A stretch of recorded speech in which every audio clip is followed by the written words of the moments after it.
There are moments in life when you look around and all you see are empty chairs. No one shows up, no one asks, no one stays. And right there, in that sharp silence, you discover something no one ever told you. Life doesn't wait for you to have company before it shakes you.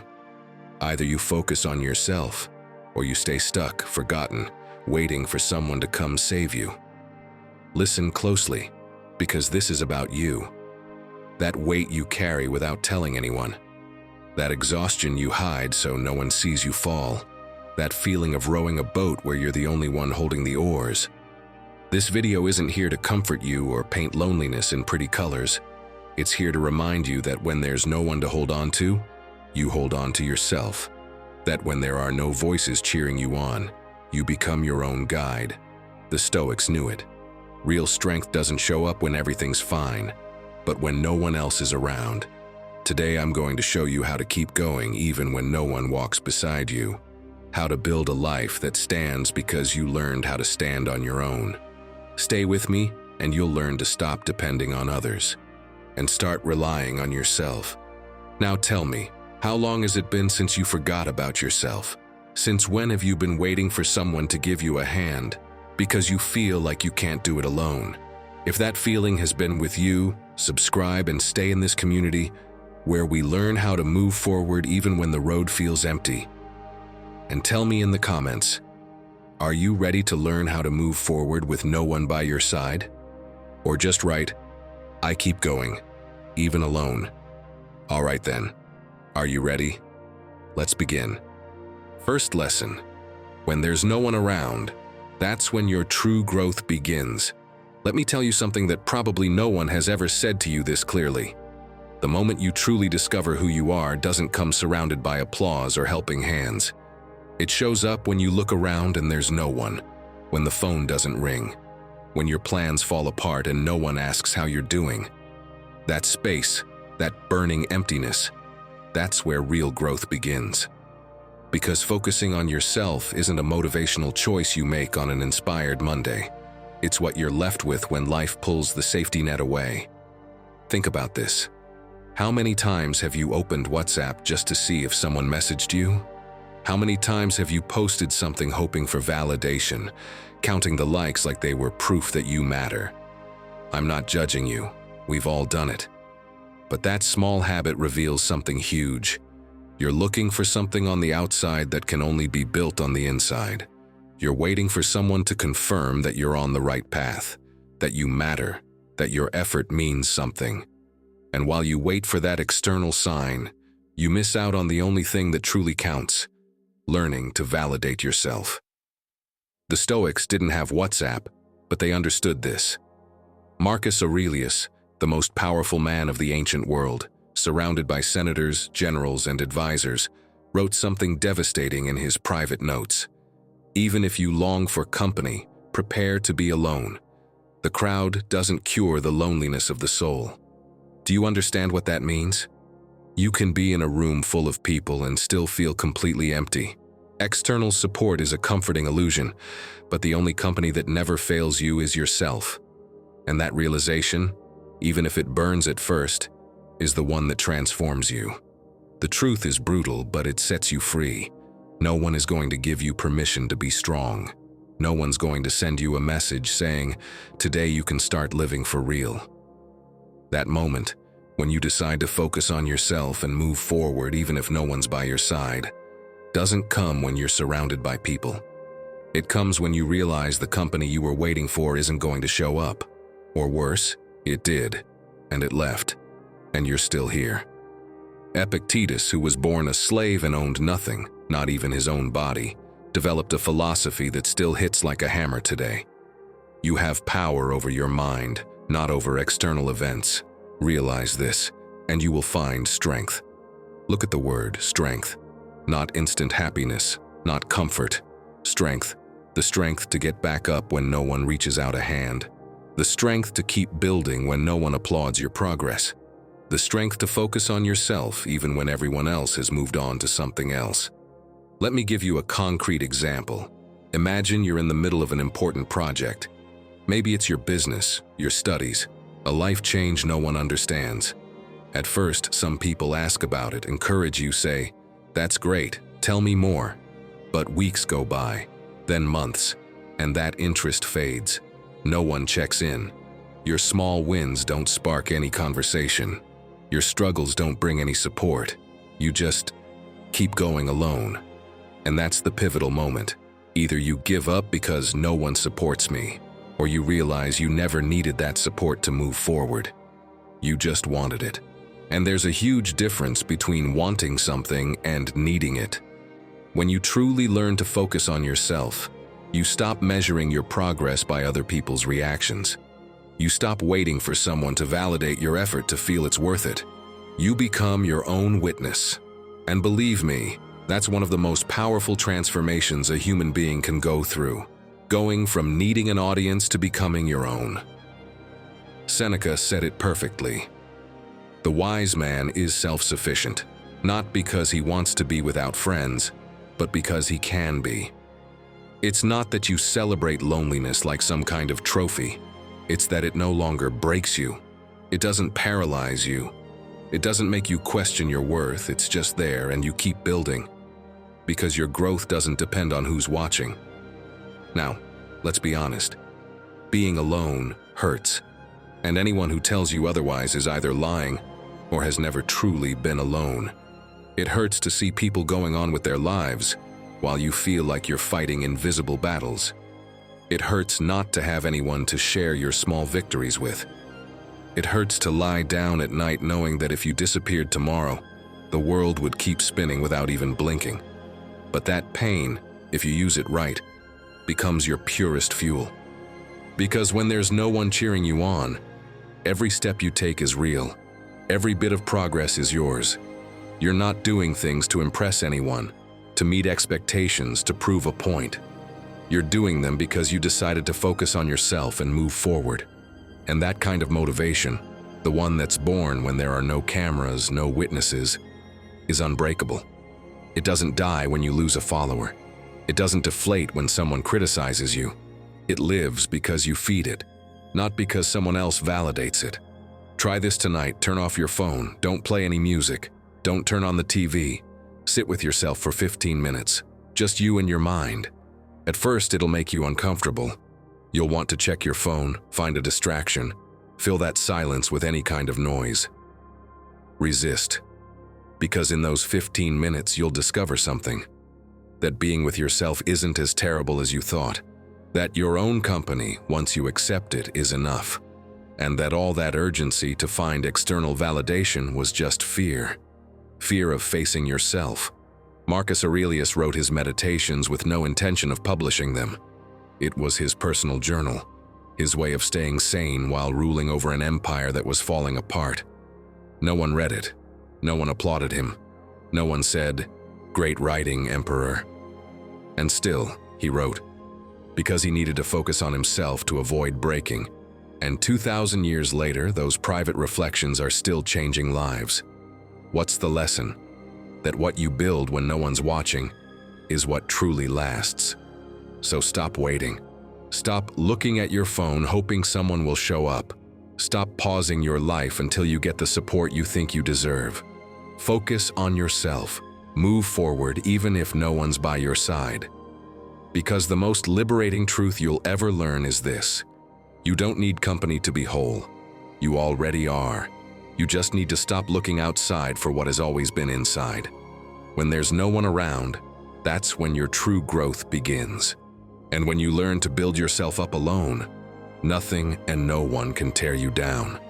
Second lesson, your word to yourself is the only support that doesn't break. Let me be straight with you. If your life depends on feeling motivated, you're building on sand. Motivation is a guest, not a permanent tenant. It shows up when it wants, disappears whenever it pleases, and you're left sitting there waiting for it to return so you can finally move. And while you wait, life keeps going. Your goals drift further away.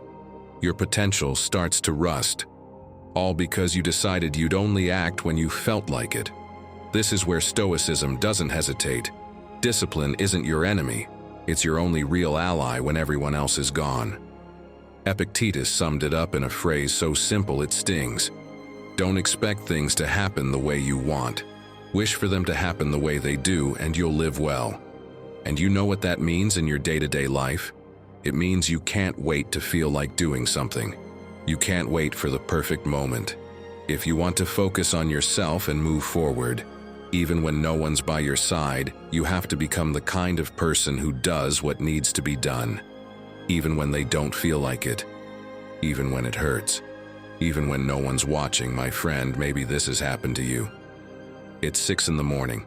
The alarm goes off, that hellish sound interrupting the best sleep you've had in weeks. And your first thought, with your eyes still closed, is, who was the idiot that set this alarm? Then you remember, it was you. Last night's you. The optimistic version of you, full of coffee and motivation, who swore, tomorrow I'm serious.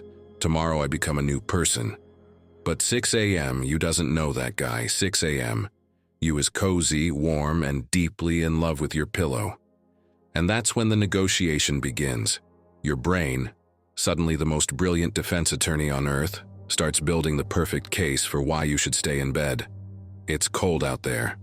Argument number 1. Your brain literally invents an Arctic storm outside, even if you live somewhere warm. You went to bed late. Argument number 2. And technically it's true, even though you stayed up scrolling until 1 a.m. One more day won't make a difference. This is the masterstroke. Your brain, which 5 seconds ago couldn't remember your name, suddenly becomes a statistics expert.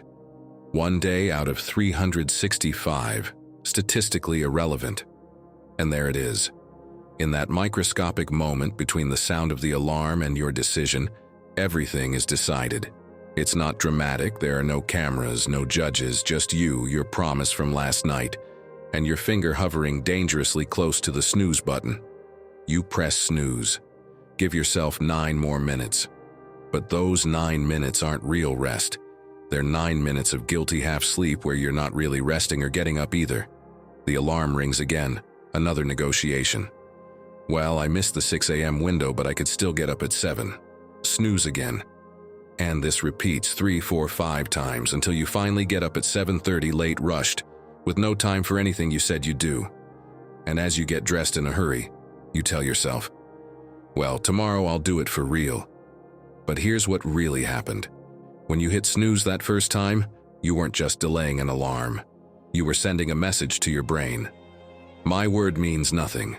The promises I make to myself are optional suggestions. And your brain logs that. It files it away. And the next time you promise yourself something, it checks the files and finds, oh yeah, this guy doesn't follow through. Because here's the hidden danger no one talks about. Every time you let yourself down, you don't just lose that day. You lose a little bit of trust in yourself. And when you've built up enough of those small betrayals, you reach a point where you don't even believe your own promises anymore. You wake up one day and say, I'm going to change. But there's a little voice inside that answers, sure, like the last 100 times. That voice isn't your enemy. It's your record. It's the sum of every time you said one thing and did another. And as long as that voice is there, you'll never truly focus on yourself, because you don't even believe you can. The Stoics were obsessed with this. Marcus Aurelius wrote, let your mind become used to the idea that death is inevitable and life is short. Most people waste time as if they have an unlimited supply. But he wasn't just talking about physical death. He meant the death of your dreams, your potential, the version of you that could have existed. Every day you postpone, every time you negotiate with your discipline, every time you say, tomorrow's a better time, you're slowly killing that version. Now, discipline gets a bad rap. People think it's a prison, a joyless sacrifice, a boring life without fun. But that's a massive lie. The real prison is living at the mercy of your impulses, waking up every day not knowing if you'll keep your word, going to bed with that bitter taste of I let myself down again. That's the prison. Discipline, on the other hand, is freedom. It's knowing that when you say, I'll do this, you actually do it. It's being able to look yourself in the mirror and think, my word matters. And when you build that, when you bridge the gap between what you say and what you do, No one can take that peace from you. When you're alone, when no one's backing you, the only thing holding you up isn't talent. It's not luck, it's not perfect circumstances. It's your ability to keep the promises you make to yourself. Imagine you commit to writing every day, not to publish, not for someone else to read, just because you promised yourself. The first few days you might even enjoy it. But then week 2 comes, then week 3, then 4. No one asks how it's going. No one applauds your consistency. And one day, you're tired, uninspired, unmotivated. That's the day that counts. Because if you write that day, you're not doing it for motivation. You're doing it for discipline, out of respect for your word. And that respect, that's what makes you unstoppable. Epictetus said something else that hits hard. First, say to yourself what you would be, then do what you have to do. Look at the order. First, define yourself. I'm someone who follows through. I'm someone who focuses on myself and moves forward. Then simply act in alignment. You don't need to feel inspired to be who you decided to be. You just need to remember your definition and behave like that person. Now comes the uncomfortable part. Make a mental list of all the promises you've made to yourself in the past month. I'm going to start working out. I'm going to quit that habit. I'm going to make progress on that project. How many did you actually keep? If the answer is few or none, don't beat yourself up. But don't lie to yourself either. You have a self-integrity problem, and unless you fix that, you can read 1,000 self-help books, watch 1,000 motivational videos, and nothing will change. Because change doesn't start with information. It starts with integrity. The solution isn't to make fewer promises. It's to keep more of them. Start ridiculously small. 1 squat a day, 5 minutes of reading, a glass of water when you wake up, something so small your brain can't come up with an excuse. And stick to it.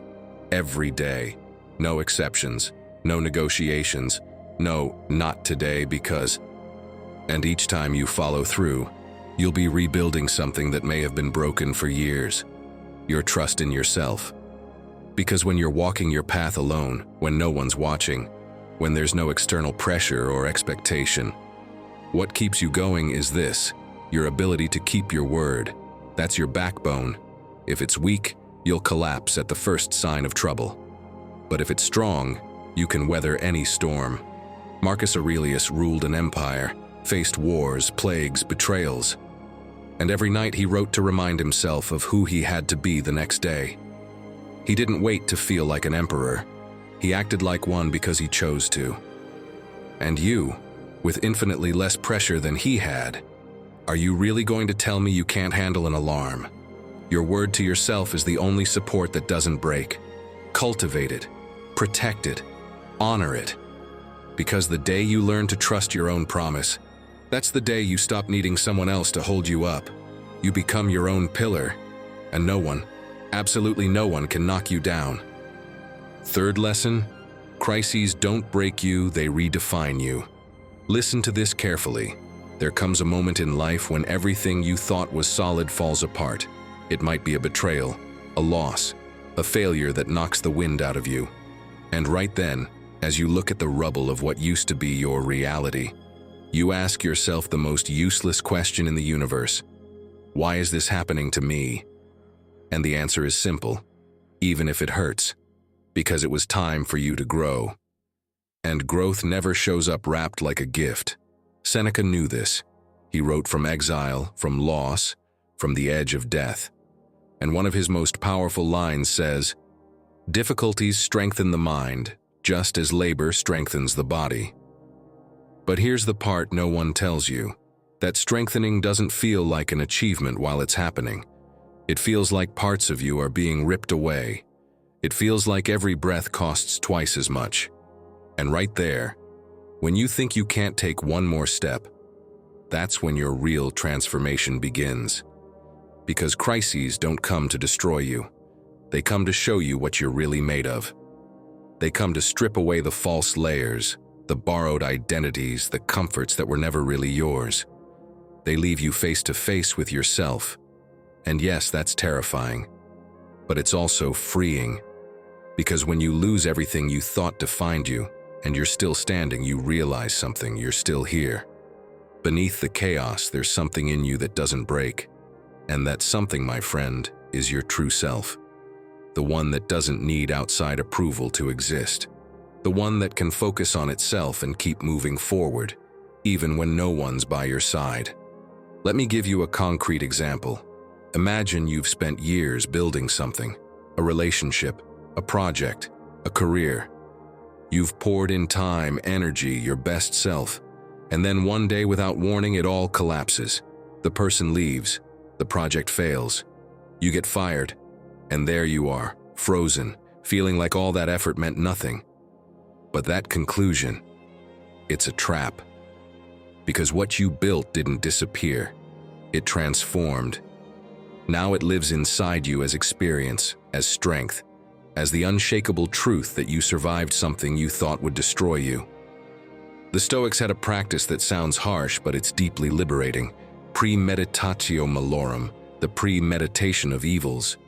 They would regularly imagine the worst that could happen, not to be negative, but to take away fear's power. Marcus Aurelius would ask himself every morning, what if I lose everything today? Will I still be me? And that question didn't weaken him. It prepared him. Because when you know you could lose it all and still stay standing, nothing can control you through fear. Now let's talk about what really hurts. It's not the event itself. It's the story you tell yourself afterward. When something bad happens, your mind switches into storytelling mode, and that's where everything gets decided. You can tell yourself, this happened because I'm not enough, because I always mess things up, because the universe is against me. Or you can tell yourself, this happened because I had something to learn that I couldn't learn any other way, because I needed to let go of something that was holding me back, because life is pushing me where I need to be, even if the road hurts. Both stories are fiction. Neither one is the absolute truth, but one buries you and the other builds you. And the difference between the people who sink in a crisis and the ones who come out stronger is exactly that. The story they choose to tell themselves. Epictetus, who lived as a slave with no control over his own body, built an entire philosophy around this idea. Men are disturbed not by things, but by their opinions about things. Read that again. He wasn't denying that bad things happen. He denied that those things had the power to destroy you. That power lies in your interpretation. And your interpretation, unlike external events, is under your control. Let me tell you something that probably no one ever has. Pain is information. Your body and your mind are trying to tell you something. When something hurts emotionally, your system is saying, this matters. Not, this is the end, but this matters. Maybe because you lost something valuable. Maybe because you're in the wrong place. Maybe because there's something in you that needs your attention. But pain, when you listen to it without turning it into a drama, becomes a guide. The next time you're hit by a crisis, don't do what everyone else does. Don't rush for a distraction. Don't fill the void with noise, with forced company, with little addictions that only postpone your meeting with yourself. Sit with the pain, literally. Sit down, breathe, and ask yourself, what is this trying to teach me? What part of my life needed to change, and I was too afraid to see it? And here's my favorite part of Stoicism. It's not about resignation. It's not accept the suffering and shut up. It's use the suffering as fuel. Marcus Aurelius wrote, the impediment to action advances action. What stands in the way becomes the way. That means your obstacle isn't something you need to get past in order to reach your goal. Your obstacle is the goal. Getting through it is the mission. Being transformed by it is the point. When you focus on yourself and decide to move forward even with no one by your side, crises stop being tragedies and become turning points. Because every time you go through one and make it out the other side, your mind registers something powerful. I'm capable. Not because someone told you so, but because you lived it. And that inner certainty built in the fire of your hardest moments is unbreakable. Now I want to challenge you. Think of the worst crisis you've lived through. the one you thought would break you. Are you still here? Then it didn't break you, it transformed you, and if you made it through that, you can handle whatever you're facing now. Not because it's easy, but because you already know you're stronger than your fear. Crises don't break you, they redefine you. And once you learn to see them that way, once you stop running from pain and start using it, you become unstoppable. Because you're no longer afraid of falling. You know you can get back up. And that certainty, my friend, is worth more than 1,000 days of comfort. And before we move on, let me ask you something no one may have asked you before. What was that crisis that almost broke you, but now, with some distance, you can see it changed you? Share it with me in the comments. Or if you'd rather keep it to yourself, just leave this sentence. From my pain, my strength was born. That way, I'll know you're here, growing, even through your wounds. Fourth lesson. External validation is a trap disguised as support. Exactly what you just heard. External validation is a trap disguised as support. Epictetus lived this firsthand. He was born a slave. He didn't even have a proper name. Epictetus literally means acquired. He had no freedom, no rights, not even control over his own body. And still he became one of the most influential philosophers in history. How? Because he stopped waiting for permission. He stopped needing someone else to validate his worth before he began to build it. He understood something most people never do, that freedom isn't an external condition. It's an internal decision. And here's the thing. When you decide to focus on yourself and move forward, even when no one's by your side, you run into something uncomfortable, the loneliness of having a vision. You see a path no one else sees. You have a clarity about who you can become that others don't have. And you wait, naively thinking that if you explain it well enough, if you defend it with passion, others will see it too. But it doesn't work like that. Because people only believe in what's already happened, not in what might happen. If you need others to believe in you before you begin, you'll never start. Because people don't believe in what they can't see. And if you wait to have results before taking action, you're trapped in an impossible cycle. You can't show results without starting, and you won't start because no one believes you can have results. Do you see the trap? Think about it. How many times have you shared a dream, a project, an idea, and the response was a yeah, but, or a polite silence that said more than 1,000 words? It's not that those people are bad, it's that they're wired to see risk before they see potential. They're protecting their own comfort zone by projecting it onto you. And if you wait for their blessing to move forward, you're giving control of your life to people who don't share your vision. You know what Marcus Aurelius wrote about this? Everything you hear from others is just that, opinion. It's not the truth. It's not reality. And look, he was surrounded by advisors, generals, senators, philosophers. He had access to the brightest minds in Rome. And even then, he knew that in the end, the only opinion that truly mattered was the one he held about himself, because that's the one that dictated his actions. Now let's be honest. Why do we seek so much validation from others? Because it's easier. Because when someone believes in you, you can borrow their faith when yours runs low. Because when they cheer you on, the road feels more worth it. But here's the problem. You're building on someone else's foundation. And the day that person leaves, stops believing, or just gets tired, you collapse. Because you never learned how to stand on your own. External validation is a drug. It gives you a quick high, a like, a nice comment, a "you're doing great," and suddenly it all feels worth it. But then it fades, and you need more, and soon you need bigger and bigger doses, until you reach a point where you're doing things not because you want to, but because they generate approval. And at that point, you're no longer free. Now you're a slave to others' opinions. Seneca wrote something that I find devastating. We listen to the voices of others, but never to our own. And he's right. There's a voice inside you that knows exactly who you are and what you're capable of. But it's buried under layers of, what will people say? What if I fail? What if they were right and I'm not good enough? That inner voice is your compass.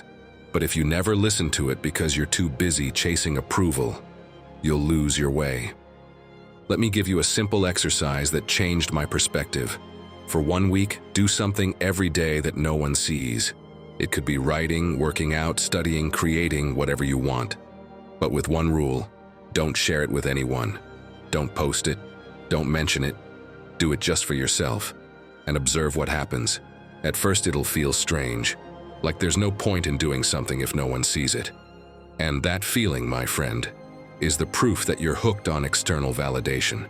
But if you push through, if you make it through the full week, you'll discover something powerful, that you are capable of creating value without witnesses, that your effort still matters even when no one applauds, that your growth is real even when it goes unrecognized.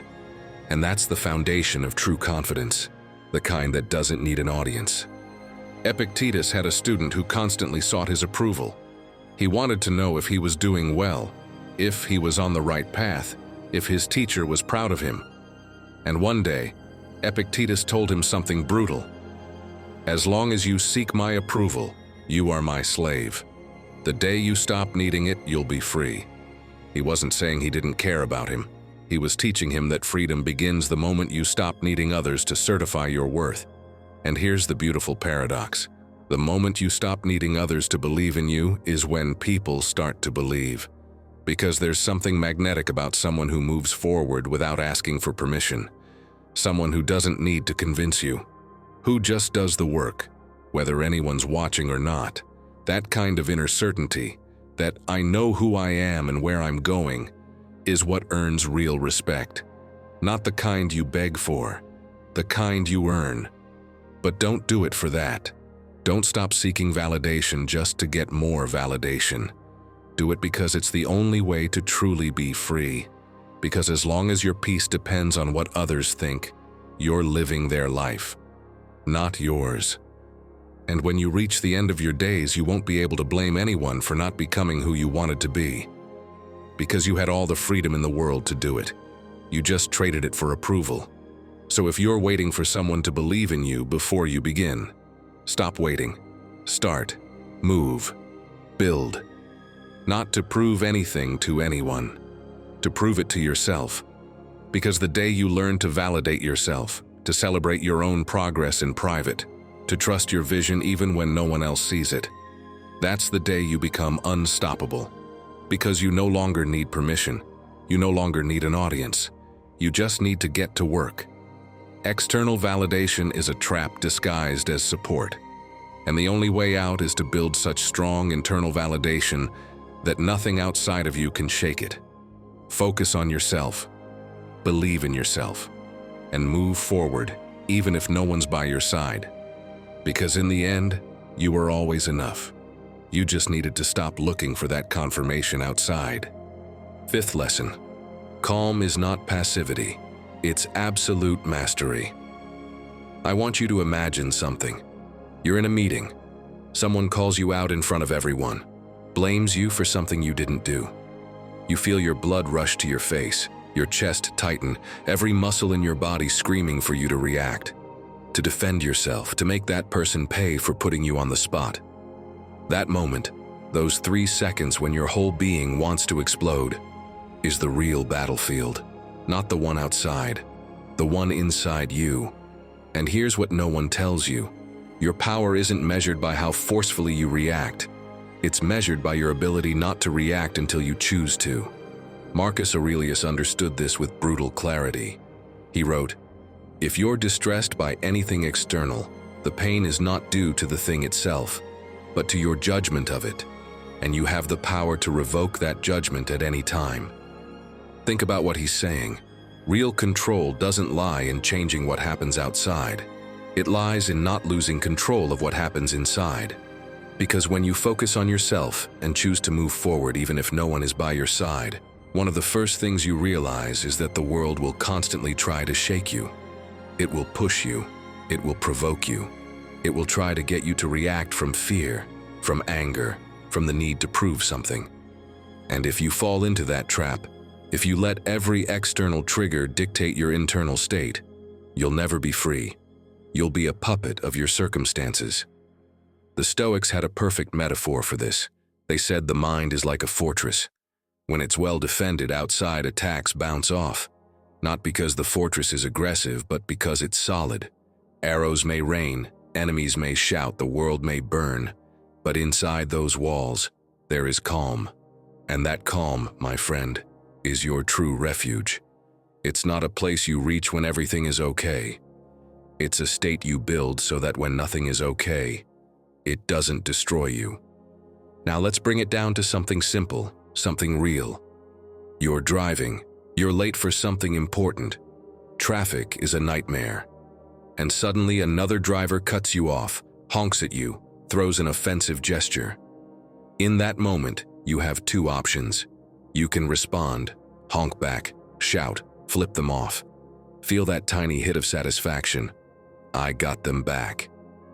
But that satisfaction lasts 3 seconds. And what follows? 20 minutes of tension, of angry self-talk, of wasted energy on someone you don't even know and who's probably already forgotten you. Or you can do the other thing. Breathe. Let that impulse rise and fall like a wave. Don't suppress it harshly. Just observe it. Ah, my body wants to fight. Interesting. But I don't have to. And keep driving, and in that moment, however small it seems, you've just won a battle. Not against the other driver, against the part of you that wants to be enslaved by every single provocation. Epictetus had a student who constantly complained about people insulting him, and Epictetus told him something devastating. If someone hands you a stone, are you obligated to take it? The student said no, and Epictetus replied, then why do you accept their insults? Let them drop. They're not yours unless you take them. That's the key. People can throw anything at you. Judgments, provocations, negativity. But they only affect you if you open the door and let them in. Now don't get it twisted. Staying calm doesn't mean being passive. It doesn't mean letting people walk all over you or ignoring real problems. It means that when you act, you do it from clarity, not from chaos. Because the decisions you make while upset are almost always ones you end up regretting. That message you sent in anger, that argument you shouted through, that choice you made out of fear, all of them leave consequences that last way longer than the emotion that caused them. Marcus Aurelius faced betrayals that would emotionally destroy most people. One of his closest generals, Avidius Cassius, declared himself emperor while Marcus was still alive. A full-on betrayal. The whole empire expected blood. They expected Marcus to act like any typical emperor. Public execution, torture, a brutal example. But Marcus did something that left everyone stunned. He ordered that if Cassius was captured alive, they weren't to kill him. He said he'd rather forgive him and reason with him. That response didn't come from weakness. It came from a level of self-control so deep that the most powerful man in the world chose peace over revenge. Can you imagine that? Can you imagine having all the power in the world to destroy someone who betrayed you and choosing not to? That's not lack of character. That's the purest form of character there is. Because it takes more strength to hold back when you could strike than to strike when you're wounded. Let me give you an exercise that changed my relationship with calm. The next time something provokes you, before you react, count to 10. Not quickly in your head like a reflex. Count with attention. 1. Feel your breath. 2. Notice the tension in your body. 3. Observe the urge to respond, and so on, up to 10. In 90% of cases, by the time you reach 10, the urgency to react has already faded. It might still be there, but it no longer controls you. And from that space, you get to choose how to respond. And that, my friend, is where your freedom lives. Seneca wrote something I believe is essential. Anger is a temporary madness. Temporary, it passes. But the consequences of what you do while you're angry don't pass. They stay. They stain relationships. They close doors. They create enemies you didn't need. And all because you couldn't wait 3 minutes for the storm to settle. When you learn to stay calm, you realize something amazing. That most of the things that felt urgent aren't. That most provocations are just tests you don't need to pass. That most arguments are ego battles that drain you for nothing. And that focusing on yourself means protecting your peace like it's the most valuable thing you have. Because it is. Here's the hard truth. The world won't calm down so you can feel at peace. Chaos is constant. Pressure is constant. Provocation is constant. If your peace depends on everything outside being perfect, you'll never have peace. But if you build your calm from the inside, if you cultivate it like a garden, then it doesn't matter what storm hits. Because your center is protected, and this doesn't happen overnight. It's training. Just like you don't go to the gym once and walk out ripped, you don't take one deep breath and become serene. It's a daily practice. Every time you choose not to react, every time you breathe before you speak, every time you let a provocation pass without taking it personally, you're strengthening your inner fortress. Marcus Aurelius had a nightly ritual. Every night before bed, he would reflect on his day, not to punish himself, but to learn. He'd ask, "Did I lose my calm today? Did I act out of fear? Did I let something external control me?" And if the answer was yes, he didn't spiral into guilt. He simply reminded himself, "Tomorrow I can do better." That practice, carried over years, is what made him the philosopher-emperor history remembers. So here's what I propose. Today, when something provokes you, don't react right away. Give yourself the gift of the pause, breathe, observe, then decide. Because in that space between stimulus and response lies your real power. And when you master that space, when you no longer react but respond, you become unstoppable. Not because you're stronger than everyone else, but because you're stronger than your own impulse. Calm is not passivity, it's absolute mastery. And when you achieve it, when you learn to stay steady while everything around you is falling apart, you discover that no one can touch you. Because your peace no longer depends on the world, it depends on you. And now that you understand what it means to stay calm when everything is pushing you to lose it, ask yourself one honest question. When was the last time you had to take a deep breath to avoid reacting in the heat of the moment? Tell me about it below. And if you'd rather not share the details, just write this phrase: "I choose to respond, not react." Seeing that in the comments will tell me you're truly training your mind. Sixth lesson: reinventing yourself is not betraying yourself, it's saving yourself. There comes a moment in life when you realize something that hurts. The version of yourself you worked so hard to build no longer fits. It might be your career, a relationship, the city you live in, the social circle you've kept, the identity it took you years to construct, and suddenly, all of it, everything that once gave you meaning, now feels tight, suffocating, limiting. And then comes the most terrifying question: do I have the courage to let this go and start again? Seneca lived this in the harshest way imaginable. Imagine being one of the most influential men in Rome, advisor to the emperor, respected philosopher, wealth, power, recognition. And then, overnight, you're falsely accused, exiled, sent to a remote island called Corsica, alone, with no resources, no friends, no trace of the life you built. Everything you were in the eyes of the world, gone. And you're left there in that emptiness with one single question: who am I when everything that defined me is taken away? Most people would have crumbled, spent those years bitter, waiting for justice, cursing their luck. But Seneca chose differently. He used that forced emptiness to rebuild himself. He wrote, he reflected, he faced himself without the masks Roman society had placed on him. And when he eventually returned to Rome, he didn't come back the same man. He came back wiser, freer, more authentic, because he had learned that when you lose everything external, what remains is who you really are, and that can't be taken from you. Now, you don't need to be exiled to understand this.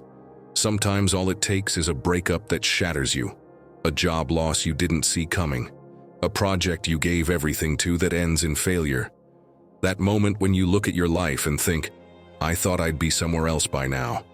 And the greatest temptation is to stay stuck there, to dwell, to play the victim, to blame the world, the people, the bad luck. But that's the trap. Because as long as you're looking backward with resentment, you can't build forward with clarity. Epictetus had a quote that I believe is fundamental to understand this. We cannot choose our external circumstances, but we can always choose how we respond to them. And starting over, my friend, is the bravest response there is. It's not admitting defeat. It's acknowledging that you've changed, and that clinging to who you were only keeps you from becoming who you can be.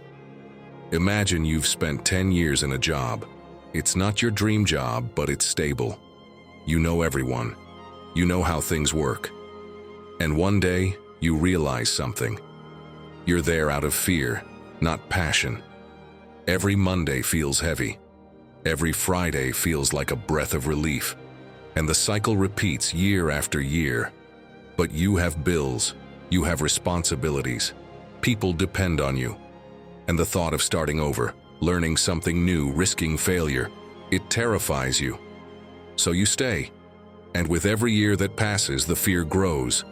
Because now it's not just fear of change, it's fear that it's too late. I'm already 35, 40, 45 years old. I can't start from scratch. And that lie, that belief that reinvention has an expiration date, condemns you to live a life that isn't yours. Because the time you lose trying something new is nothing compared to the time you waste stuck in something that's already dead, but you keep dragging around like it's still alive. The Stoics understood something profound about change, that resistance to change causes more suffering than change itself. Marcus Aurelius wrote, "The universe is change. Our life is what our thoughts make it." Look at that. Our life isn't what happens to us. It's what we think about what happens to us. And if you think that starting over means failing, then you'll fail before you even begin. But if you see starting over as evolution, then every new beginning becomes a win. Now let's be honest about what really hurts. It's not the act of beginning. It's grieving what you're leaving behind. Letting go of the identity you built. Saying goodbye to the version of yourself you invested so much time, energy, and effort into. It hurts to admit that path wasn't right. It hurts to let go of relationships that no longer work. It hurts to accept that what once fulfilled you now empties you. But here's the truth no one tells you. Holding on to what's already dead won't bring it back to life. It only keeps you from living. It's like carrying a corpse on your back, hoping it'll start breathing again. It won't. And as long as you're carrying it, you can't move freely. You can't run, you can't explore, you're trapped under the weight of what was and no longer is. My friend, think of a tree in autumn. The leaves fall. The tree doesn't hold on. It doesn't fight to keep them green. It lets them go. And it may look like the tree is dying, like it's losing everything, but that's not true. It's preparing for winter. It's conserving its energy. And when spring comes, new leaves will grow, stronger, more vibrant. The tree didn't betray its old leaves by letting them fall. It saved itself. And that's exactly what it means to reinvent yourself. It's not betraying who you were. It's honoring who you are now. It's recognizing that you've evolved, that you've changed, and that what you needed 5 years ago is no longer what you need today. And that's okay. You don't have to stay consistent with your past. You have to stay honest with your present. Let me share something personal that might help. There was a moment in my life when I had to make a brutal decision, keep walking a path I knew, but that was slowly killing me. Or let it all go and start something completely new, with no guarantees. What scared me most wasn't failing at the new thing. It was the shame of admitting the old thing wasn't working. The "what will people say" felt heavier than the "how will I feel?" And that's the mistake. Because other people's opinions last a day, the pain of betraying yourself lasts a lifetime. Seneca, from exile, wrote, "It's not that we have too little time, it's that we waste so much." And he was right. The time you lose isn't the time you spend starting over. It's the time you waste staying stuck in something that no longer helps you grow. Every day spent clinging to what no longer works is one less day spent building something that does. So, how do you begin? Small. Ridiculously small. You don't have to quit tomorrow. You don't have to burn it all down today. Start with an honest conversation with yourself. What part of my life am I keeping alive out of fear, not out of love? Write down the answer, don't judge it, just look at it. And then ask yourself, what would happen if I let this go? What would open up? That's where your new path begins, not with a bang, with a quiet, brave decision. When you focus on yourself and decide to move forward even if no one's beside you, one of the most powerful things you can do is give yourself permission to reinvent, to stop being who others expect you to be, and start being who you need to be. And yes, it'll hurt, and yes, it'll scare you. But staying stuck hurts more. And that fear you're feeling? It's not a sign you're doing something wrong. It's a sign you're doing something important. Reinventing yourself is not betraying yourself. It's saving yourself. And every time you have the courage to start over, you prove to the world and to yourself that you are not defined by your mistakes, by your past, or by other people's expectations. You are defined by your ability to rise again and build something new with what you have now. Seventh lesson: silence is not weakness, it's pure strategy. Let me take you to a scene that changed the way I understand power. Musonius Rufus, the teacher of Epictetus and one of the most respected philosophers in Rome, is walking in chains toward the port. He's being exiled. Around him, a crowd watches in silence, some with pity, others with morbid curiosity. And behind him, a young guard, probably nervous about escorting someone so well known, starts hurling insults. He yells that Musonius is a fraud, that his philosophy is worthless if it ends with him being kicked out like a criminal, that all his wisdom couldn't save him from this humiliating fate. The crowd waits for his reaction.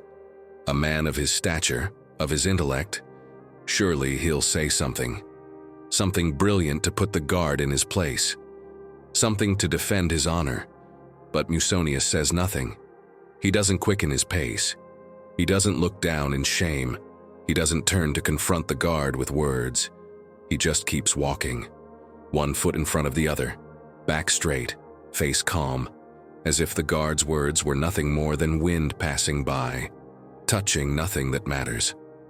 The guard, frustrated by the lack of reaction, raises his voice. He insults Musonius's family, questions his manhood, says that a real man would stand up for himself.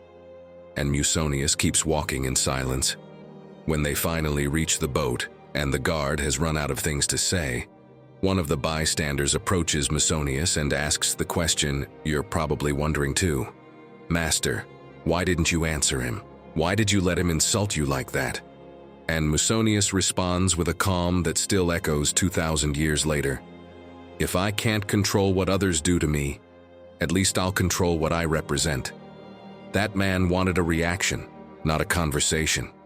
And I won't hand over my peace to someone who only wants to steal it. That response changes everything. Because Musonius wasn't being passive. He was being strategic. He understood something most people never do. Responding to every provocation isn't strength, it's slavery. When you react to everything, you give others control over your emotional state. Anyone can push your buttons and make you dance. And that, my friend, is not freedom. That's being a puppet pulled by every string. Now let's bring this to your life. Think about the last time someone provoked you and you reacted on impulse. Maybe it was on social media. A stupid comment that got under your skin. And before thinking it through, you were already typing a response. You rewrote it. You rephrased it. You spent 15 minutes trying to craft the perfect reply to prove that person wrong. You posted. And then what? Did you win anything? Did you feel better? Or did you keep checking to see if they replied, if others commented, if you won that meaningless argument with a stranger who's probably already forgotten about it? That's exactly what Musonius avoided. He didn't give his energy to someone who didn't deserve it. He didn't allow a frustrated guard, probably just unloading his own misery, to dictate his inner state. And that decision, that conscious silence, was more powerful than any brilliant comeback he could have given. The Stoics had a word for this: prohairesis, the capacity to choose your response. It's not just free will, it's more specific. It's the space between what happens to you and how you respond. And in that microscopic space lives all your power. Because you can't control what others say. You can't control provocations. You can't control injustice. But you can always control whether you react or respond. And there's a massive difference between those two words. Reacting is automatic. It's instinct. It's your nervous system hijacking your rational mind. Responding is conscious. It's a choice. It's that 3-second pause where you decide whether this moment deserves your energy or not. And has this ever happened to you? You're at work, in a meeting. You present an idea. And someone with that tone we all recognize says something like, I'm not sure that would work. The last time we tried something similar, it was a disaster. They're not attacking you directly. But the implication is there. Your idea is bad. You didn't think it through. You didn't learn from past mistakes. In that moment, something rises in your chest. You want to defend yourself. You want to explain why your idea is different. You want to prove they're wrong. And that impulse is completely human. But here's the trap. If you speak from that place, if you justify yourself, if you go on the defensive, you've already lost. Not the argument, but your center. Because now you're reacting to the provocation, not responding from clarity. Musonius would teach you something else. Breathe. Let that wave rise and fall. 3 seconds. Then, from calm, you choose. You might say, I understand your concern. What specifically worries you about this proposal? And with that one question, you shift the whole dynamic. You're not defending. You're inviting a real conversation. Or you might say nothing at all. Let silence speak. Because sometimes the best response is no response. Marcus Aurelius wrote something that I find essential. The best revenge is not to be like your enemy. Think about that. He didn't say the best revenge is to stay quiet. He said, don't become like them. If someone attacks you from anger, don't answer with anger. If someone provokes you from ego, don't respond from ego. Because if you do, you just became what you criticize. And that's not a win. That's defeat in disguise. Let's be clear. Staying silent doesn't mean swallowing everything. It doesn't mean being a doormat. It doesn't mean tolerating abuse. There are moments when you do have to speak up, when silence would be complicity. But those moments are far less frequent than you think. Most of the provocations you face every day aren't battles worth fighting. They're just noise. And responding to noise only creates more noise. Epictetus, who learned everything from Musonius, explained it like this. When someone insults or harms you, remember, they act from their own view of what's right. They can't follow your perception, only theirs. If their perception is wrong, they suffer for it. If someone thinks a true proposition is false, it's not the proposition that suffers. It's the person who's mistaken. Do you see what he's saying? That when someone attacks you, they're not really attacking you. They're projecting their confusion, their pain, their limitations. And if you respond from that same place, you're just adding fuel to their fire. But if you choose silence, if you choose not to play that game, you stay free. Because your peace no longer depends on fixing them. Your peace comes from knowing who you are, without needing to defend it constantly. Let me give you a concrete exercise to practice this. For 1 week, every time someone provokes you, before responding, count to 5 in your mind. 1. Notice where the tension is in your body. 2. Feel the urge to react. 3. Ask yourself if this person deserves your energy. 4. Ask yourself if your response would come from calm or from ego. 5. Decide. In 80% of cases, by the time you reach 5, you won't want to respond. The urgency will have passed, and you'll discover something powerful. Most of the things that feel urgent aren't. That you can let provocations pass without letting them define you. That your worth doesn't depend on winning every debate. Seneca wrote, "The wise man is not offended, because he knows that the opinions of others hold no power over him, unless he gives them that power." And that's everything. The power a provocation has over you is exactly the power you give it when you react. If you don't react, If you choose strategic silence, that provocation dies. It has nowhere to land, and the person trying to provoke you is left alone with their negativity, unable to pass it on to you.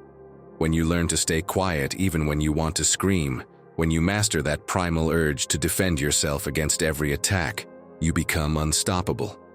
Because you're no longer a slave to your emotions. You don't dance to the rhythm others try to set, focusing on yourself and moving forward, even when no one's by your side, also means knowing when to speak and when to stay silent. And most of the time, silence is the most powerful answer. Silence is not weakness, it's pure strategy. And when you master it, when you learn to use it consciously, you discover you have more power than you ever imagined. Because real power doesn't lie in having the last word. It lies in not needing it. Now tell me honestly, when was the last time you chose to stay silent, not because you gave up, but to protect your peace? Share it in the comments. And if today you need to feel like you belong somewhere you don't have to prove anything, just write, "Here, I walk accompanied." Because this community is built exactly for that. For those who walk alone, to never feel alone. 8th lesson, your energy is finite. Stop giving it to people who don't value it. I'm going to tell you something that probably no one's ever said to you this clearly. Your energy is not infinite. You can't be available for everyone all the time without consequences. And yet, you live like you can. You reply to messages you don't want to answer. You listen to problems you can't solve. You hold on to relationships that stopped giving you anything a long time ago.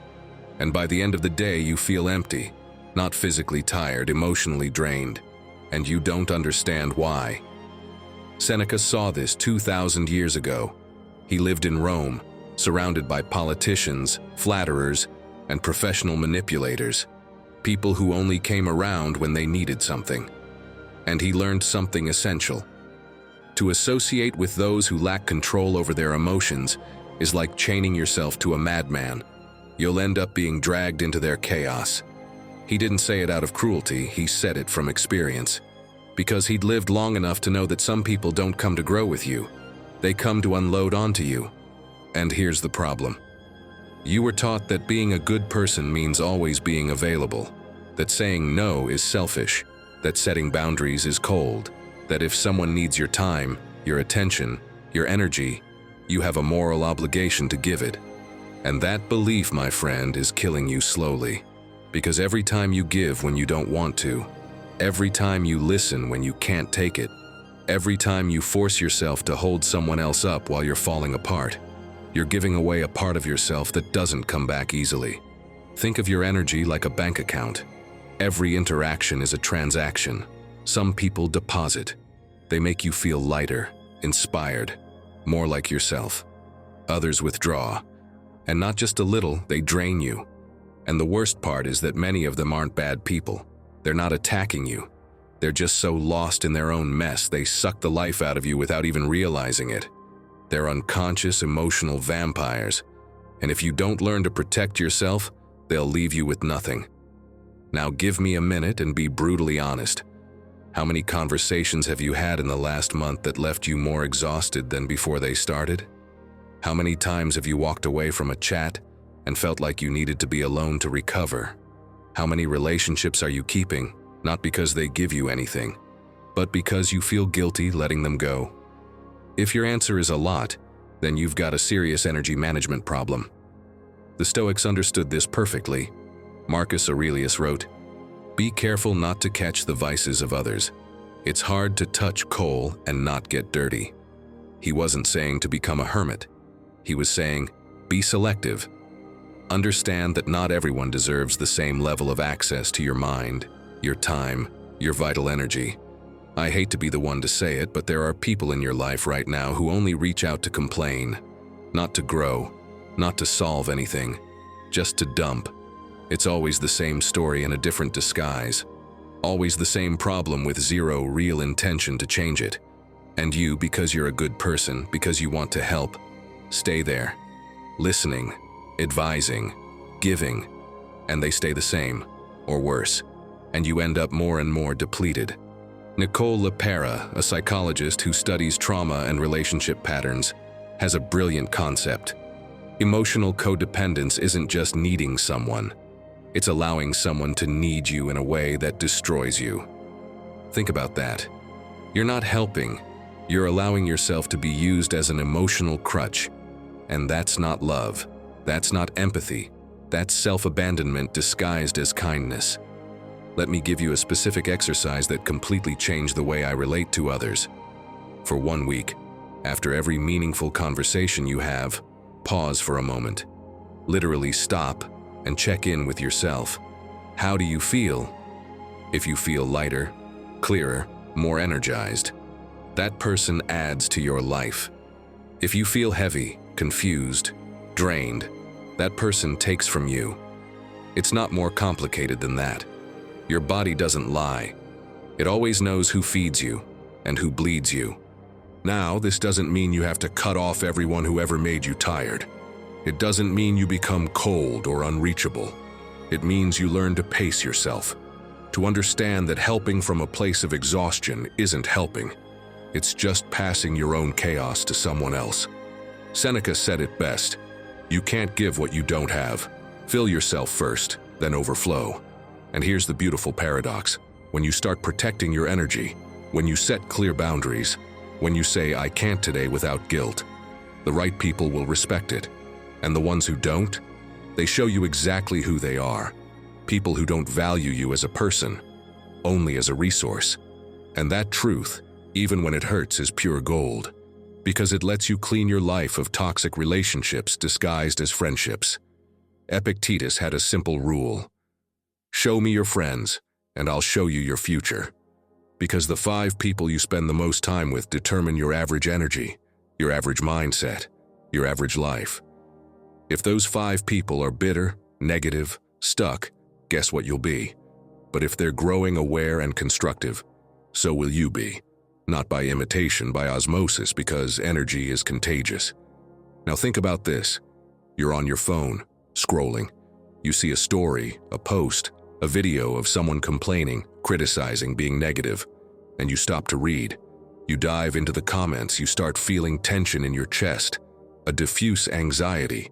But you keep going, because in some weird way, consuming other people's chaos has become your way of avoiding your own. And without realizing it, you just gave away 15 minutes of your energy to people who don't even know you exist. Seneca would regularly withdraw from Rome, not because he hated people, but because he needed to protect his mental clarity. He wrote, "The mind needs solitude the way the body needs food. Without it, it gets sick." And he was right.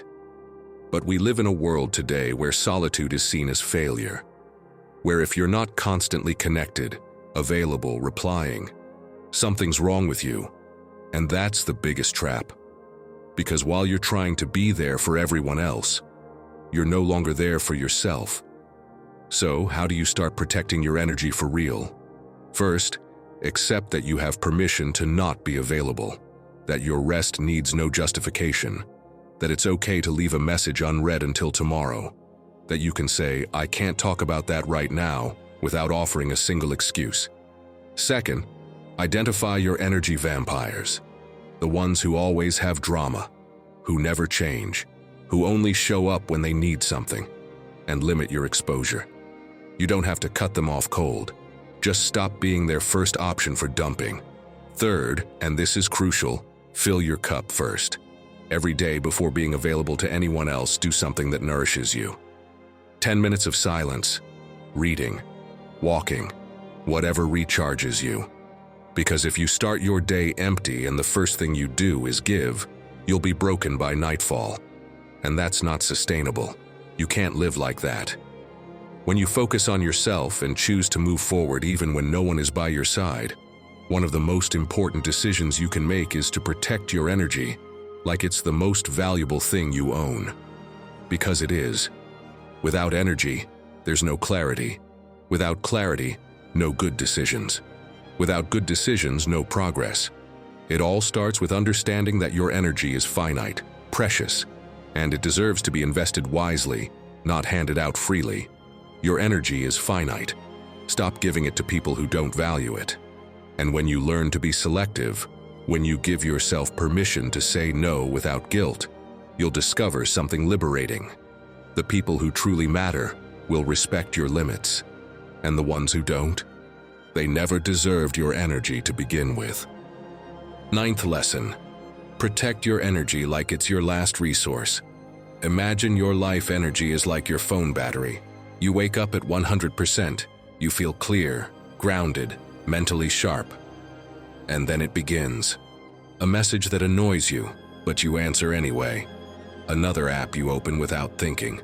A conversation you didn't want to have, but you agreed to. A phone call that drains more than it gives. And just like that, without noticing, your battery starts dropping. 95, 80, 65%. By mid-afternoon, you're running at 40 and there are still hours left in your day. But you can't recharge. There's no time. More messages, more demands, more people needing something from you. And by night, you're at 5% emotional battery, stuck in survival mode, wondering why you feel so empty even though technically you didn't do anything physically exhausting. That metaphor isn't poetic. It's literal. Your mental and emotional energy works exactly like that. It's a finite resource that gets consumed with every interaction, every decision, every demand for your attention. And the problem isn't that it gets used up. The problem is you live like it's infinite. Like you can have 20 apps running at once, 20 conversations, 20 worries, 20 people dumping their problems on you, without consequence. But there are consequences, and they run deep. Seneca saw this with brutal clarity 2,000 years ago. Avoid those who complain constantly. Their misery is contagious, like disease. Notice what he didn't say. He didn't say, help everyone without limits. He didn't say, be endlessly compassionate even if it destroys you. He said, avoid. Because he understood something most people never do. Some people relate to you in fundamentally extractive ways. They're not here to exchange. They're here to take. And if you don't learn to recognize that and protect yourself, they'll leave you emotionally bankrupt. Come on, think of someone you know, a friend, a family member, a coworker, where every conversation feels like hard labor. You start talking, the first 2 minutes are fine, but then it begins. The complaining. Always the same, just dressed differently. My boss is terrible. My partner doesn't get me. Life is unfair to me. And you, because you're a good person, because you want to help, you listen, you give advice, you offer perspective, and they nod, say you're right, and come back the next day with the exact same complaint. Like your last conversation never happened. What just happened there? You became their emotional trash bin. They weren't looking for solutions. They were looking to dump, and you, without realizing it, took on that role. And the worst part isn't that one conversation. It's that it happens again, week after week, month after month. And every time it does, your battery drops a little more. You start to feel something you can't quite name, a deep fatigue with no obvious cause. Irritability. The sense that you need to be alone just to recover. And you do, because you literally need to recharge what they've drained. You were taught that being available all the time is a virtue. That being accessible 24/7 makes you a good person, that setting boundaries is selfish. And that belief, my friend, is poison wrapped in morality. Because every time you say yes when you mean no, every time you listen when your brain is fried, every time you pretend you're okay when you're not, you're betraying yourself. That's not nobility. That's being complicit in your own burnout. And the worst part? This doesn't hit you like a hammer. It drips in slowly. A forced conversation here, a favor you didn't want to do there. A no big deal, when clearly it was a big deal. And you keep adding, and adding, until one day you wake up and don't want to talk to anyone. You don't want to go out. You don't want to reply to messages.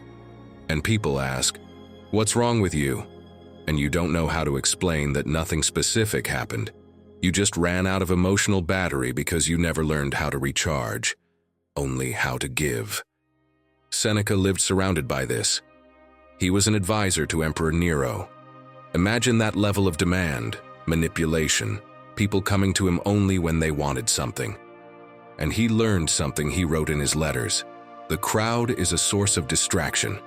There's not one person whose company doesn't make us more careless with ourselves. He wasn't being antisocial. He was being honest. He knew that every interaction has a cost, and if you're not selective, that cost will wreck you. That's why he retreated, regularly. Not to escape the world, but to not lose himself in it. He went to his villa, wrote, reflected, reconnected with himself, and came back stronger, clearer, more able to truly help. Because he understood this, you can't give what you don't have. Helping from an empty place isn't help. It's chaos wearing a mask of support. Let's do something real right now. A brutally honest exercise. Think about the last 10 meaningful conversations you had. Not small talk, the ones that took emotional energy. And for each one, ask, how did I feel afterward? If the answer is lighter, inspired, connected, that person adds to your life. If the answer is drained, scattered, needing space, that person subtracts. It's that simple. Your body doesn't lie. It knows who nourishes you and who depletes you, before your mind ever admits it.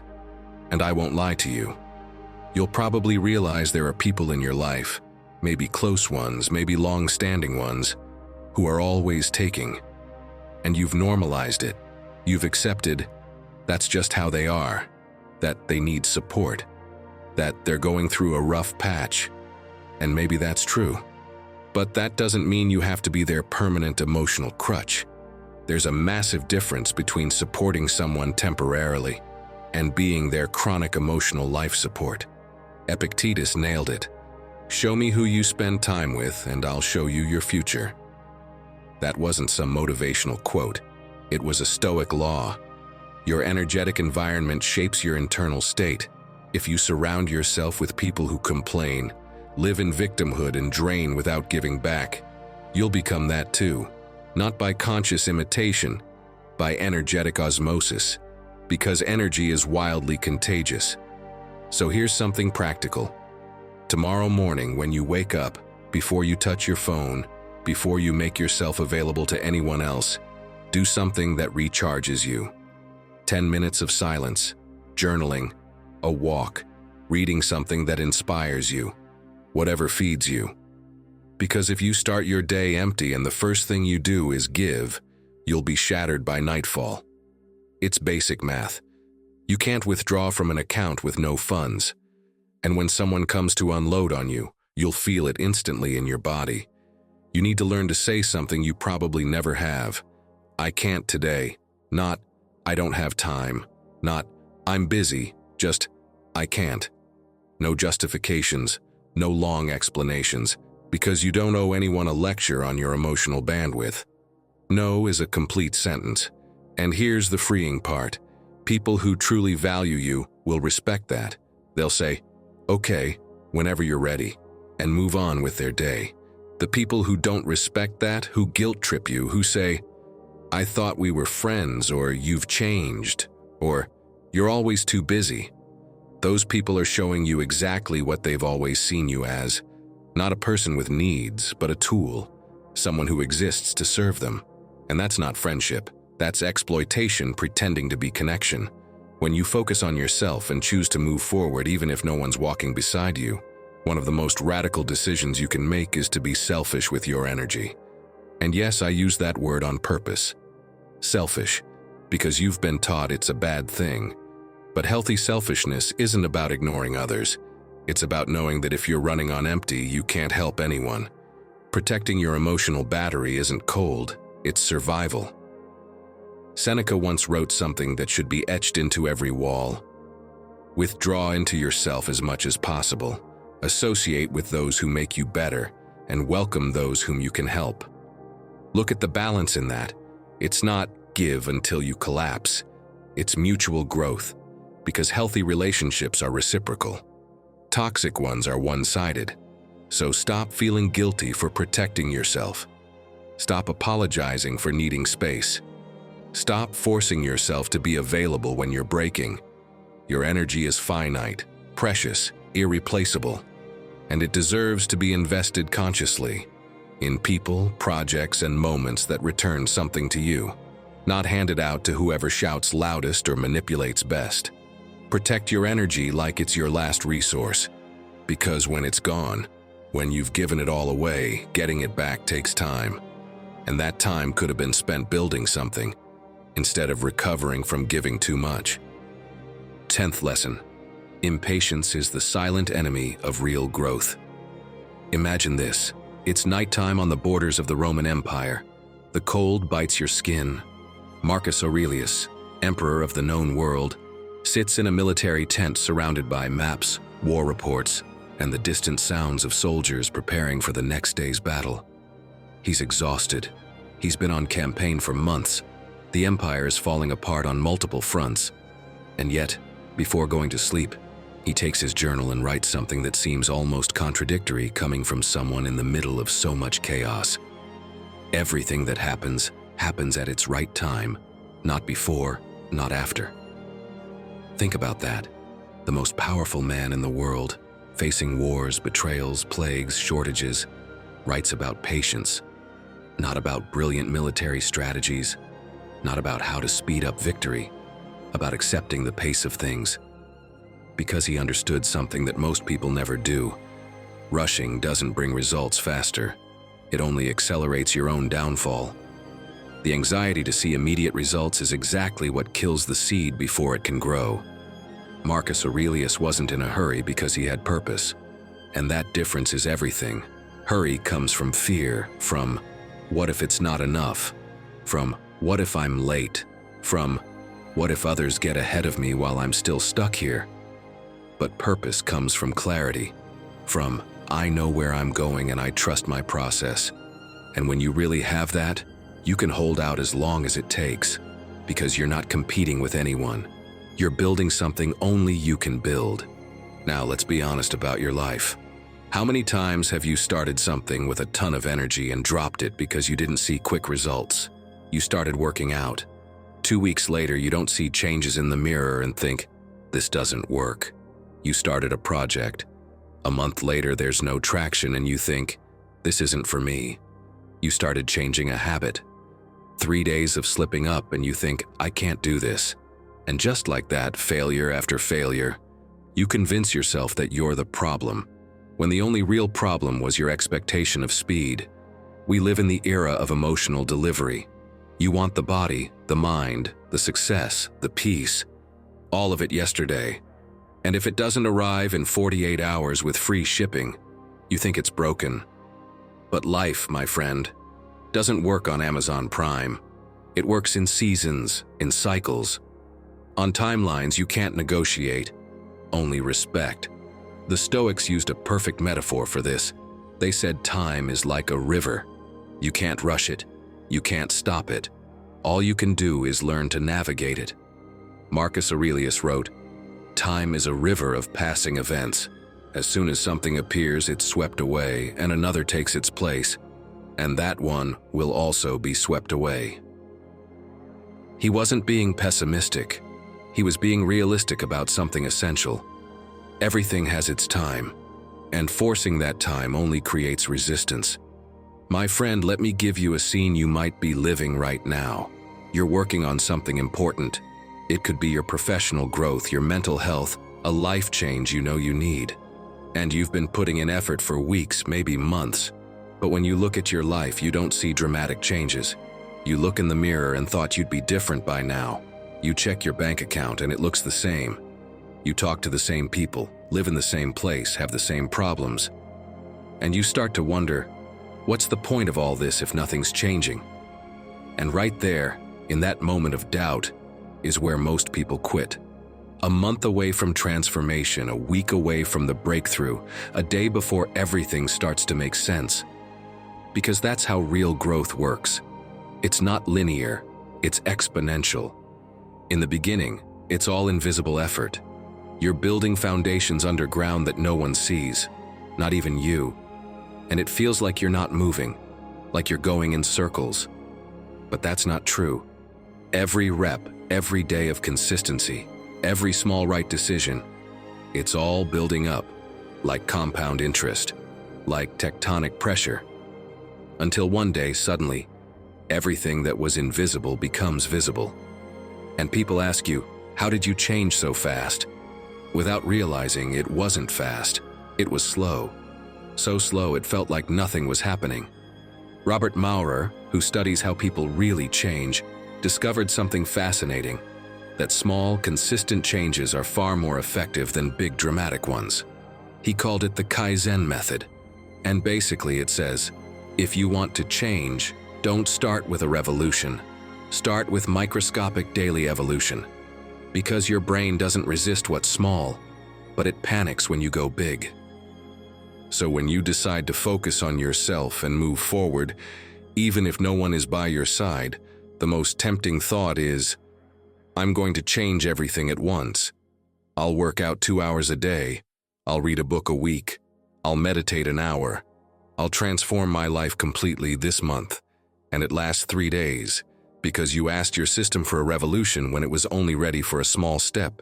But if you go small, if you do 10 minutes of exercise instead of 2 hours, if you read 5 pages instead of a whole book, if you meditate for 3 minutes instead of 60, your brain doesn't trigger alarms. It doesn't resist. And you do those 10 minutes. And you do them again the next day, and the next month. And 6 months later, when you look back, you realize you did more with 10 minutes a day than with any of your past attempts at 2 hours you never sustained.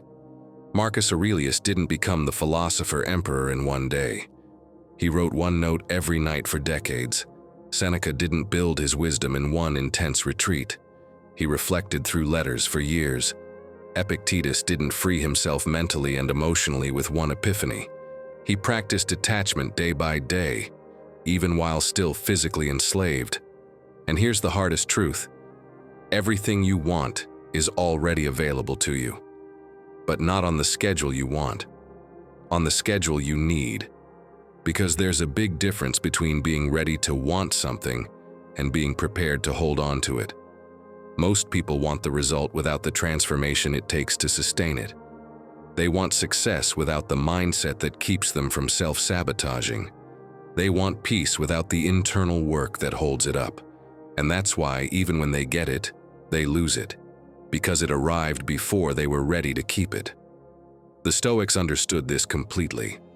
Marcus Aurelius wrote, "Don't act as if you were going to live 10,000 years.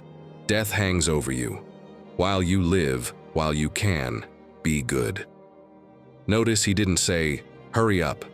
He said, "While you can, be good." In other words, use your time with purpose, not with panic. Because panic comes from fear. Purpose comes from clarity.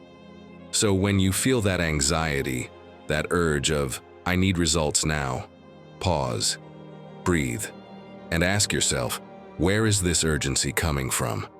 Is it because I truly need to change something now, or because I'm afraid I'm not enough?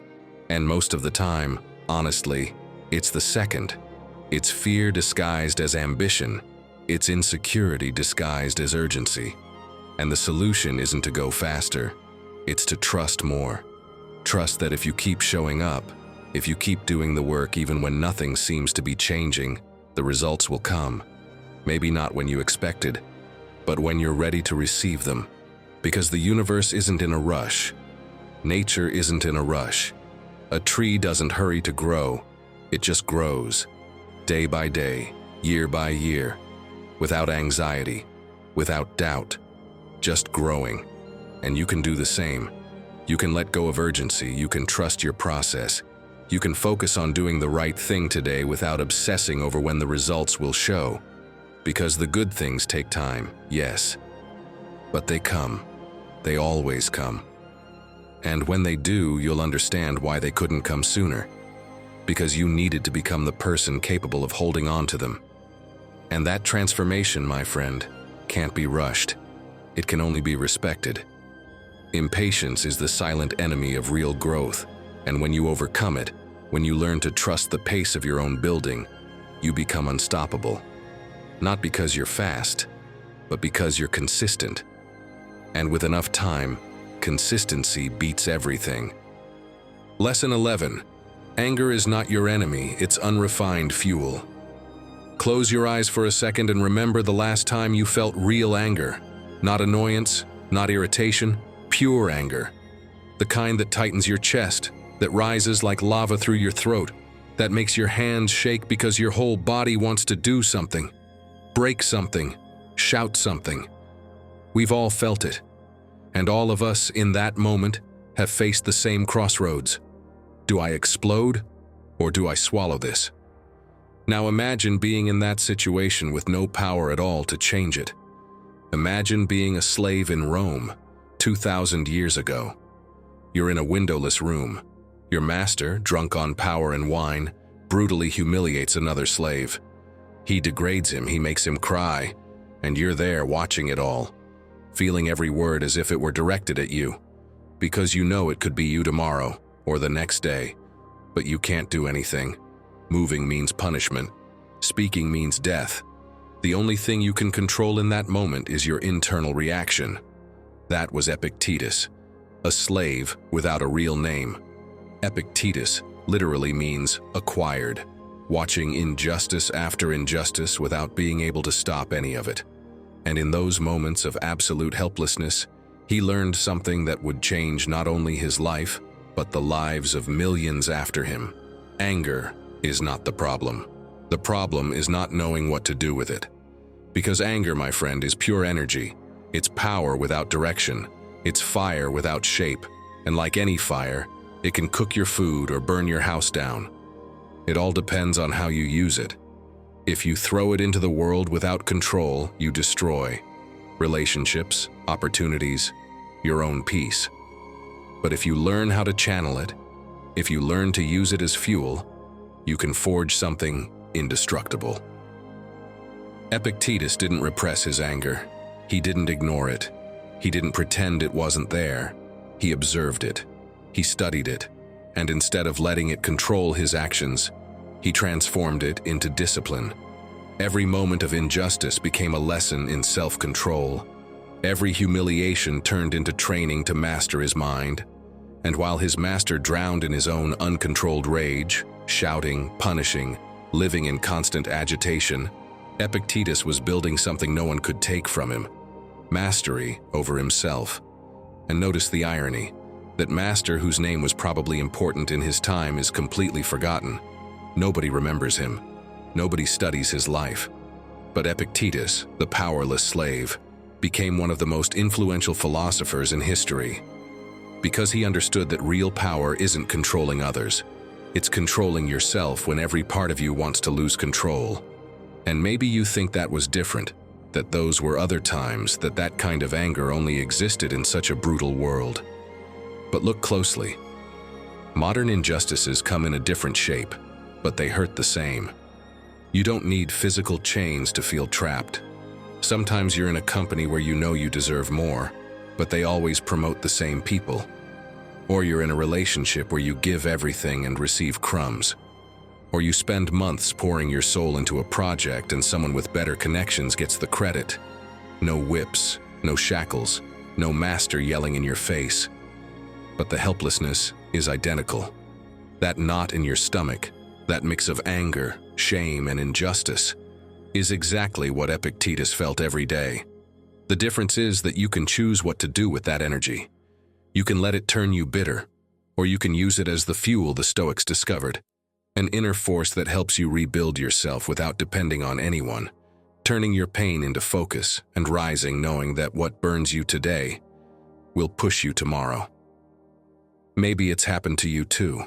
Someone betrayed you, or disrespected you, or did something you knew was unfair and you couldn't do anything about it.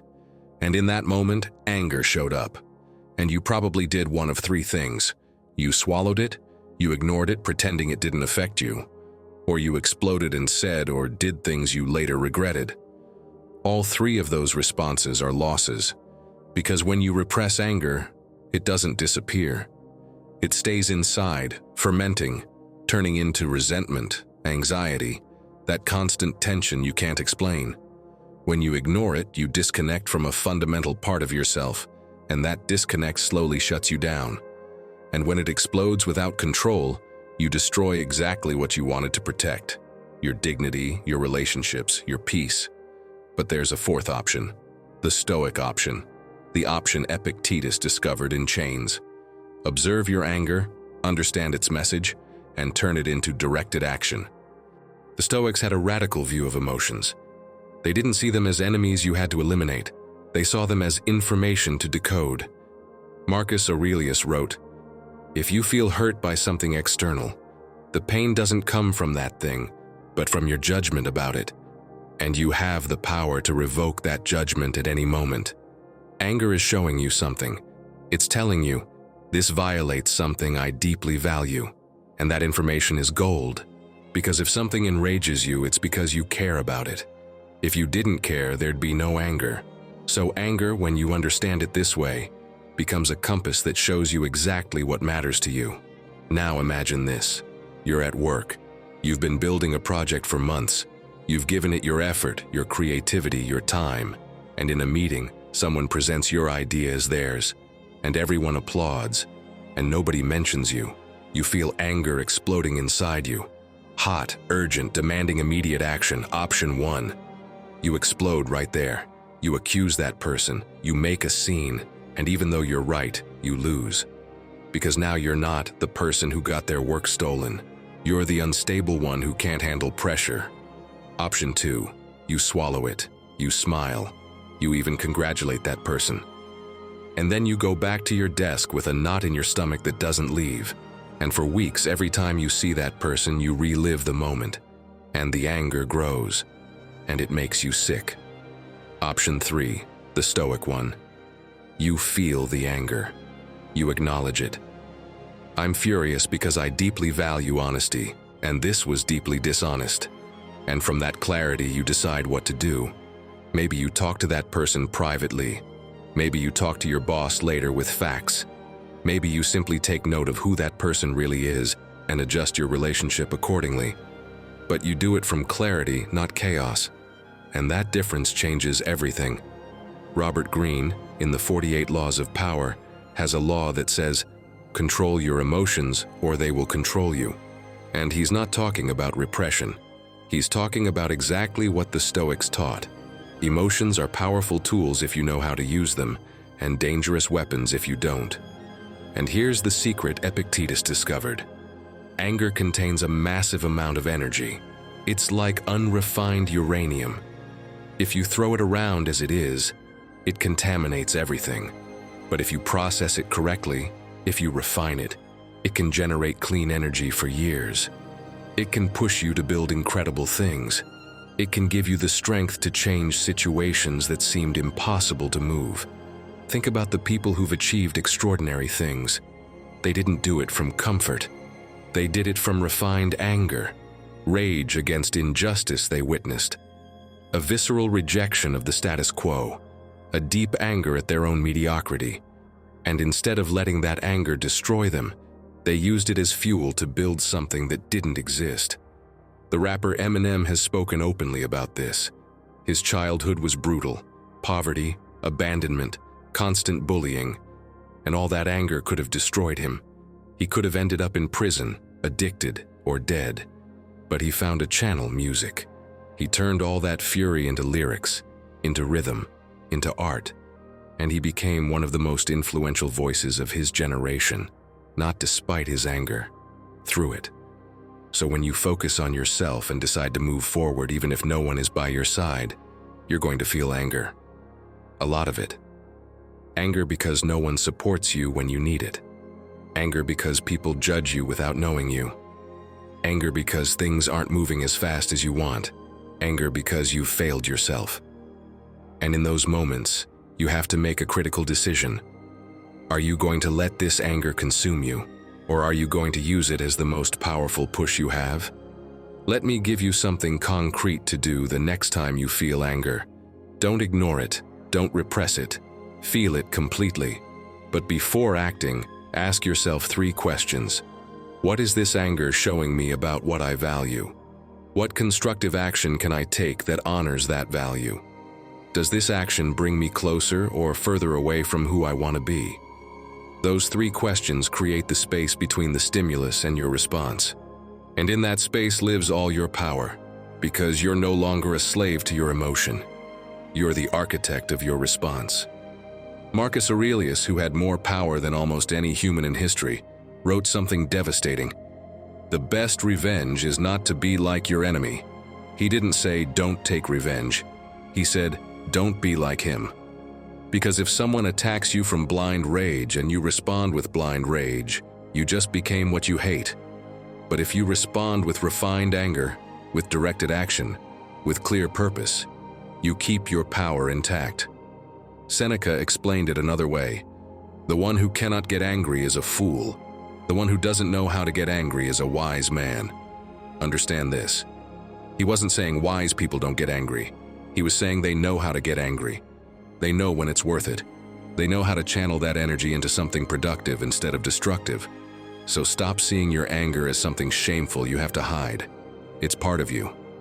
And if it's there, it's because something alive inside you is still fighting, still refusing to accept what is unacceptable. That's good. That's powerful. You just need to learn how to refine it.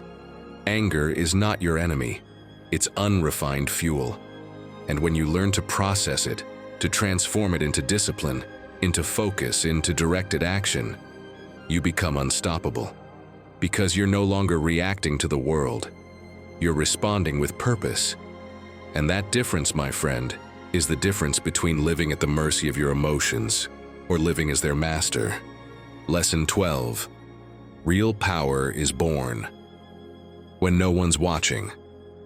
There's something profoundly liberating about doing the right thing when no one is watching, when there are no cameras, no witnesses, when you can't post it on social media or expect recognition, when you simply do it because you said you would, because it's what you need to be who you want to be, and no one will know except you. We live in an era of constant visibility. If you don't post it, it's like it didn't happen. If no one sees it, it's like it doesn't count. And we've internalized that lie so deeply that our motivation to do things has become inseparable from the expectation of recognition. We train and post the photo. We read and share the quote. We work on ourselves and need someone to validate it, as if our progress were only real when it has an audience. But that dependency is a prison, because it makes you a slave to external validation. Your effort only matters if someone else recognizes it. Your growth is only real if someone applauds it.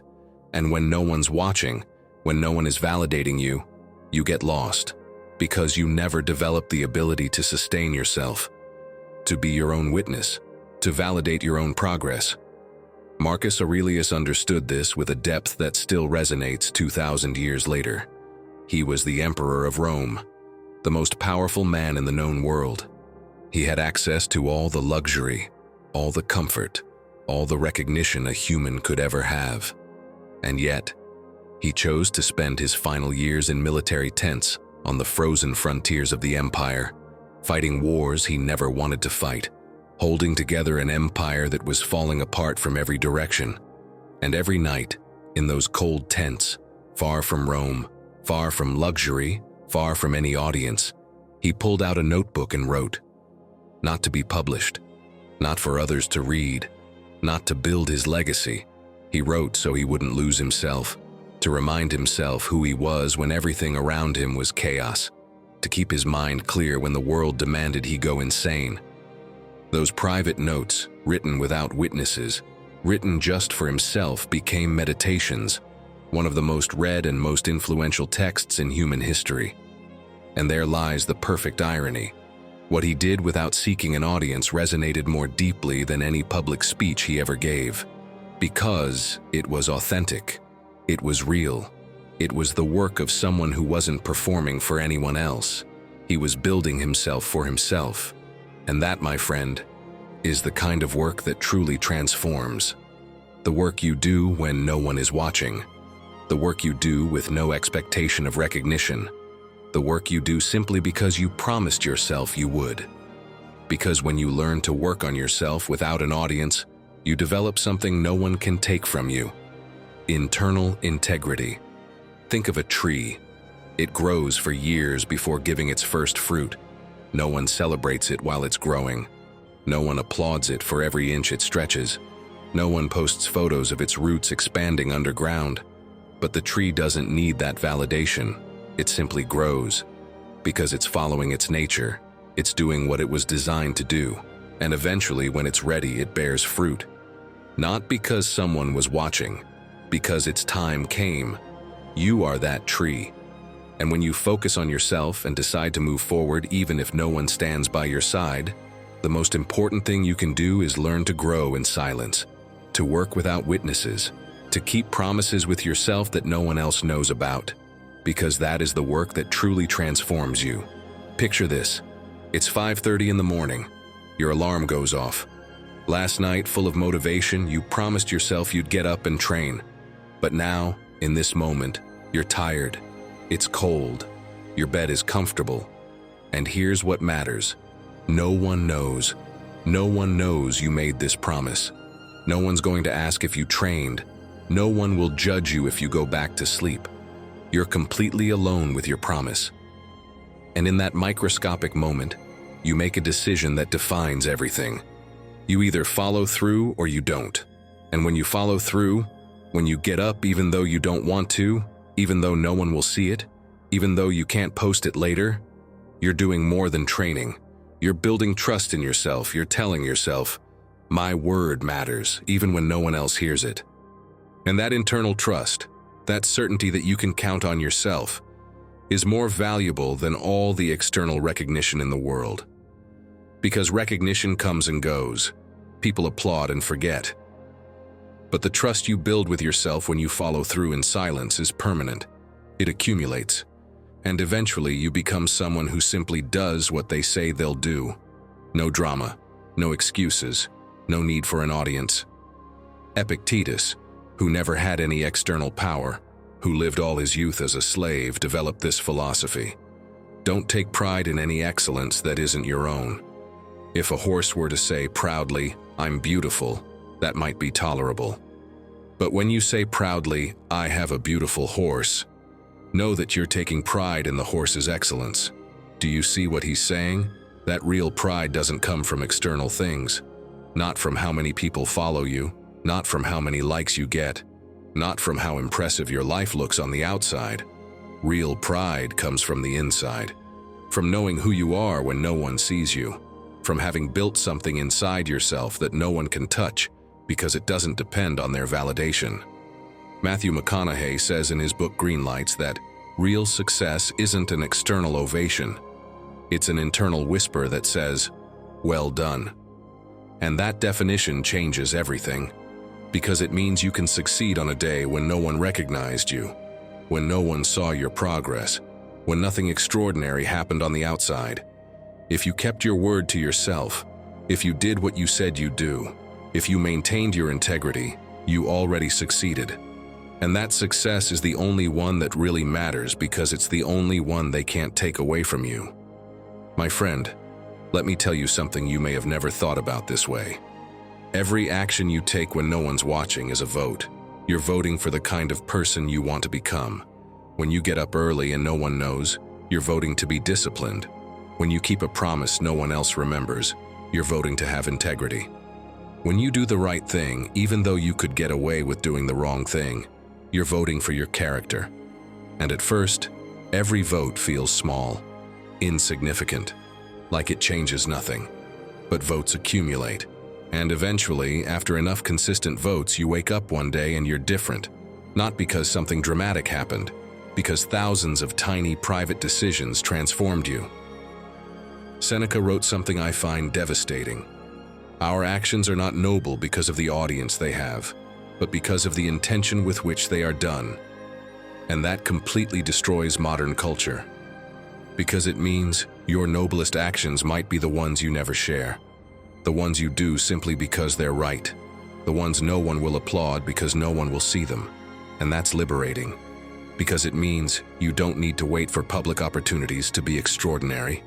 You can be extraordinary right now, in private, doing things no one will recognize. And that silent work, that growth without witnesses, is what truly holds you up when everything else falls apart. When you focus on yourself and move forward even if no one's beside you, you come to understand that you don't need an audience. You don't need validation. You don't need someone to certify your progress. Because you feel it, you live it, and that internal certainty is worth more than 1,000 rounds of applause. Marcus Aurelius put it perfectly. The happiness of your life depends on the quality of your thoughts, not on others' opinions, not on external recognition, on the quality of your thoughts. And your thoughts are of higher quality when you know you're living with integrity, even when no one's watching. So I'll leave you with this. Move forward, even if no one sees you. Work on yourself when there are no cameras. Keep promises only you know.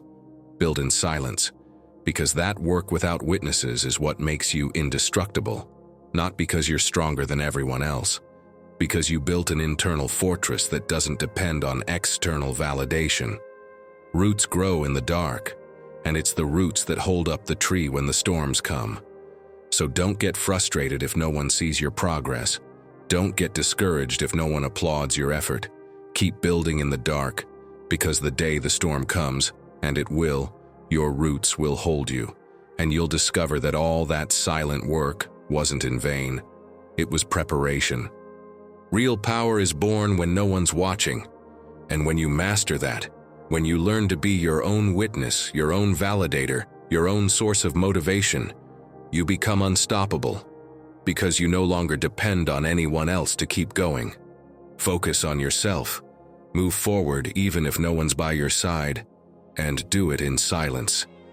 Because that's the path only the strongest can walk.